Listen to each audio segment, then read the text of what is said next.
your city. This is Cambridge 105. Welcome back to Cambridge 105's Election Studio with me, Sam Davies. We've just heard from Sebastian Kindersley, the Liberal Democrat candidate in South Cambridgeshire, and now we're going to chat to Dan Greef, the Labour Party candidate. At 150 to 1 for one bookmaker, Labour's Dan Greef could be seen as an outside chance, but the history and politics teacher very nearly wasn't a candidate at all. Queen Edith's councillor Sue Birtles resigned from the ward with the expectation she would stand for Parliament. Discontentment with her party led her to step away from the stump. A Jesuit, Mr Greef has worked with the homeless in Westminster and helped with legal advice for refugees and asylum seekers in Birmingham. He's also taught English in Cambodia and South India, where he also volunteered with Mother Teresa's house for the dying hospice in Calcutta. It's good to have you on Cambridge 105, Dan. Sorry to start by being downbeat, but the historical data and indeed the bookies odds that Tim just mentioned suggest this is going to be a hard and probably unrewarding slog for you. So how do you feel about that with still 3 weeks to go? I think those terms are probably optimistic, Sam. I know that, for instance, Labour's vote share has been going down the last few general elections. However, I think that actually, if you look at what's happened in the last 5 years, we have got a good chance of bringing some of that back. The Labour membership is actually really active now in South Cambridgeshire, which is fantastic. They're getting more involved, and it's the beginning of a movement, I think, for the next 5 years, not just this general election. But we're going to be fighting it as hard as we can, and if we win, that'd be fantastic. I think it'd be well deserved, but we're going to fight it, and we're up for the fight. That's why we're here. Okay. Is it fair to say that Sebastian has more of a foothold in the villages, and your sort of natural habitat is more Queen Edith's, which is a substantial part of the overall South Cambs constituency, isn't it? I think you've got to think individually. Yes, he is well established in South Cambridgeshire, which is fantastic. But actually, I'm also part of a whole movement. It's not just me, the individual. I'm about 331 South Cambridgeshire Labour members, and we are established all over the county. Also, this whole region is changing massively. If you think about North Stowe, and I've been there quite regularly to see the development that's going to happen there, I think we're going to see huge change across this whole region, and actually Old South Cambridgeshire is changing into a much more diverse culture, and I think we've got contact with those communities, and it will be changing in the future. I think I'm kind of more established in Queen Edith's, that is correct to say, but at the same time we have some great candidates across the county as well for the district election, and they're very well established in their communities. You have, as we again heard from Tim's biography of you, a very diverse background. You're not by any means what anyone would describe as a career politician. What do you think all of those different strands of experience are bringing to your candidacy? Well, it is quite varied. If those people don't know in great detail, I can go through just a couple of those. So, for instance, I used to work in a homeless shelter in London, and I've worked closely with the Metropolitan Police in that role, as well as other kind of NHS providers and care services. That really was helpful just to kind of understand some of the issues that happen for poorer people in society.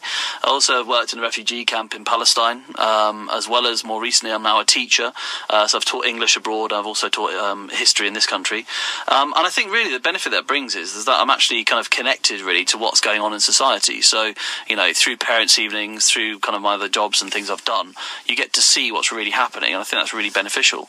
I think in some ways I do worry that we're going down the route sometimes, and that we have people who kind of become advisors, go into becoming a politician, especially if they're going in at a very young age. Maybe they don't really have much experience of life, and I think that's quite worrying. Was actually being grounded in normal careers is really important, and I think my experience has helped me in that way. Having said all of which, of course, the leader of the Labour Party is a career politician par excellence. Do you think that's why maybe the electorate are not making a particular connection with him? No, I don't think that's true. I think, yes, he is, of course, a career politician. You're right. I didn't say that everyone should be from normal backgrounds. I think it's about the use of the word normal there. I think what's happening with Ed Miliband is probably a personal attack against him because he's leader of the Labour Party and nothing to do with his background. I don't think if you look at many people in politics that they're kind of from more, I suppose, working class or middle class backgrounds. Certainly the Conservatives aren't when it comes to their leadership either.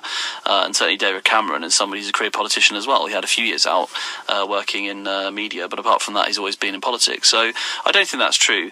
I do think, however, though, that Parliament should be more of a mixed, balanced approach where we have more of a kind of a range of backgrounds, because that's surely more representative of people.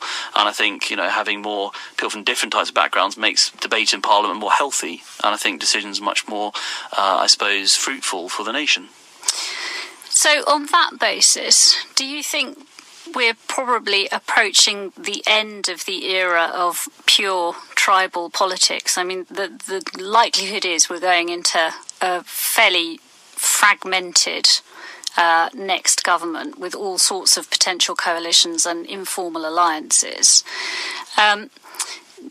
How do you feel about politics taking on that more kind of fluid and potentially pragmatic feel to it?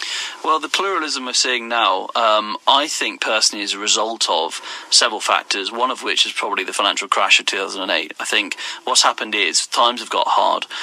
The parties, of course, in fact, the Conservative Party, the Lib Dems, have done some quite tight things to the communities by cutting funding, etc. And I think this has kind of spawned on really this sort of move towards the left wing by the smaller parties. I think in some ways it might go back to the way it is. I think you're right in some ways at the moment our system isn't working well, meaning that of course that will, by looking at the polls, be quite a mess at this election. I think what would be better would be to have parties really that stood up for what they believed in, were actually able to kind of under-promise and over-deliver. I think we've also seen the last kind of two general elections, parties, including Labour, saying things which people haven't always believed in. And I think the more we kind of have this kind of dialogue going on with more parties, the hopefully more accurate the actual delivery will be and what people promised in the first place. And I don't think that's happened in this government either. I don't think all promises that they've actually given have been delivered.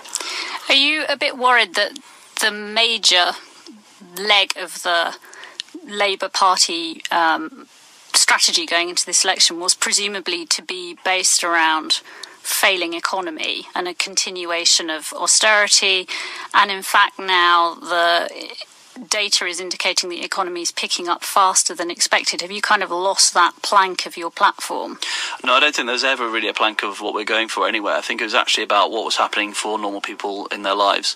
The economy can be seen in two ways, can't it? I think teaching kind of economics as part of politics A-level, I can see that you have the macroeconomic side of things, which of course is the spreadsheet of the United Kingdom, and I think getting the numbers right, of course, is very important, and we see that the spreadsheet is now getting put right. However, when it comes to living standards, I'd say we're far from getting that right. And in fact, this is the slowest recovery we've seen for a long, long time. And I think that's probably because of mistakes that have been made, whereby, for instance, people who are more vulnerable don't get given the same services which people who are maybe from wealthier areas do. I mean, Sure Start's a good example. It's been cut all across the country in poorer areas, and yet it still exists for wealthier people. And I think that's a sign of a bad decision. That's nothing to do with the economy. That's actually about taking services away for those people who are most vulnerable. So, no, I don't think we've ever gone in fighting on the economy on those grounds, but rather about living conditions, and they're still not really where they should be. In fact, there's a report out recently saying that the reason the economy is doing so well now is because people who own houses, for instance, are actually wealthier if they decide to start renting their houses. Well, what about the people who can't afford homes? They're still left behind. And the people who are stuck in renters agreements, they're still left behind as well. So I think the economy isn't there yet. So if this is an argument then about equality rather than pure economic performance, where does the hardening of the Labour stance on benefits fit in? I mean, I gather Harriet Harman made a comment to the effect that she would be happy for the Labour Party to be perceived to be tougher than the Tories on benefits. Have I got that right? And if I have, what does that imply for the direction that your party's moving in? I'd change equality really to what we're here for is fairness. We're here for a fairer system. Now, if somebody, for instance, is on benefits who shouldn't be, then of course that's wrong, and we should be tough on that. I don't think it's a blanket term to say we're going to be tough on benefits as such. It doesn't work like that. But if someone's abusing the system, will we tough on them? Of course we will. But what we're talking about is all those people, for instance, who, if you look at what's happened in the Department of Work and Pensions, so many people now are being left behind, especially if they're disabled, and they've had to kind of try to prove that they can't work and these sorts of things, which I think is actually an attack on them. I don't think that's right at all. And these are the victims that we're trying to protect and save. That I don't think it's the same thing to say we're going to be hard on all benefit seekers. It's just those who are misusing the system to make sure it's fairer. I think it also ties into people who are more able and more wealthy being able to pay a bit more to actually help society, and that would be fair as well. And where do you think that bit richer line should cut in? £2 million in a house. I think that would be a line. I think the mansion tax would be a fantastic way. And the argument was, well, what about London? London, of course. I don't think that the £2 million houses are the squeezed middle. I was looking at houses just last night to try and compare to Cambridge. And if you look at kind of many areas of London, they're still way below the million mark. So I think that would be a good way, firstly, to raise enough money to then try and help our NHS. So that's definitely a line. I think also non-DOMs as well. If they're somebody who's not paying tax and they really sort of fairly should be paying tax, then actually there's the richer person I'm talking about. Okay, well, let's take a break from the policy argument for a minute and try you on our 1 minute round. This is our chance to get to know you, Dan, in all your glory. Are you ready? Ready. Okay. Describe yourself in 3 words. Oh, funny. Knowledgeable. Ooh, the 3rd word. Friendly. Okay, that'll do. Name the last book you read.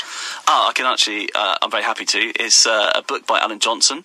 It's about a boy, and it's actually his book about his childhood and how he grew up. And he also signed it for me at the Literary Festival at Christmas time. Would you rather holiday in Cromer or California? Well, actually, California is also in Norfolk because I'm from Norfolk originally, and I know it's also another lovely, a cheat answer. a lovely seaside town, village, if that, with a lovely caravan park. I'm a Cromer man. I used to work at Cromer Crabs, in fact, for a while in one of my summers between the 1st and 2nd year at university. So I know Cromer very well. Mary Jane's is a fantastic chip shop, which I've been going to regularly every summer. Okay, there's a big vote for Cromer then. Your proudest achievement to date in any field? Okay. This is one that just came to mind, actually. When my sister was about 7, we went to the beach near Cromer, and she fell in, and she floated away, and I was 9, and I jumped in and saved her. So that's literally just the first thing I thought of. That's my proudest moment. And, copying Mum's net, what's your favourite biscuit?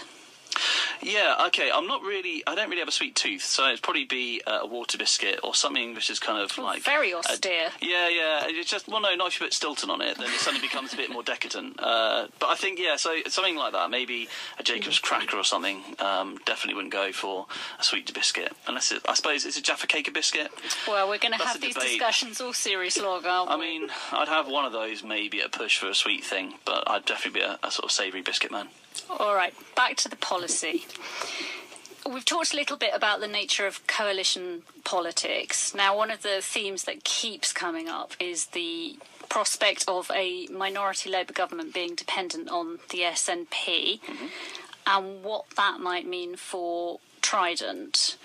What do you think about the situation we possibly could be entering into there? Yeah, okay, glad you asked me that. I was talking to Joe Twyman, I don't know if you know him, he founded YouGov.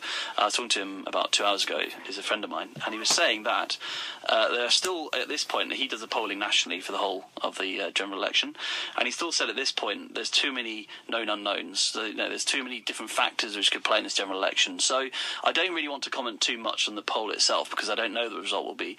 I think if you look at the 1992 election, you can see the exit poll, for instance, was an absolute mess.